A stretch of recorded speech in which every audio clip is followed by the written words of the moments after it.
an algorithm that grants freedom, or takes it away. Philadelphia, Darnell Gates sat at a long table in a downtown Philadelphia office building. He wore a black t-shirt with California in bright yellow letters on the chest. He had never been to the state, but he hoped to visit family there after finishing his probation.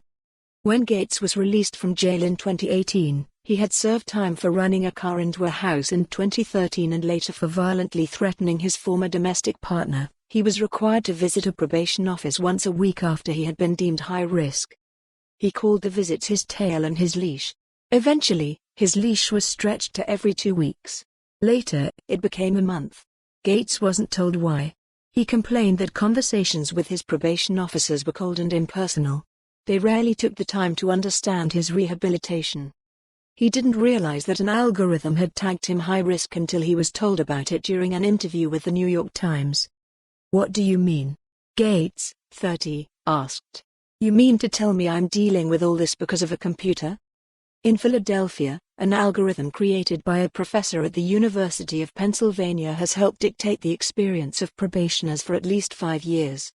The algorithm is one of many making decisions about people's lives in the United States and Europe. Local authorities use so-called predictive algorithms to set police patrols, prison sentences and probation rules. In the Netherlands, an algorithm flagged welfare fraud risks. A British city rates which teenagers are most likely to become criminals. Nearly every state in America has turned to this new sort of governance algorithm, according to the Electronic Privacy Information Center, a non-profit dedicated to digital rights. Algorithm Watch, a watchdog in Berlin, has identified similar programs in at least 16 European countries. As the practice has spread into new places and new parts of government, UN investigators, civil rights lawyers, labor unions and community organizers have been pushing back. They are angered by a growing dependence on automated systems that are taking humans and transparency out of the process. It is often not clear how the systems are making their decisions. Is gender a factor? Age? Zip code? It's hard to say, since many states and countries have few rules requiring that algorithm makers disclose their formulas.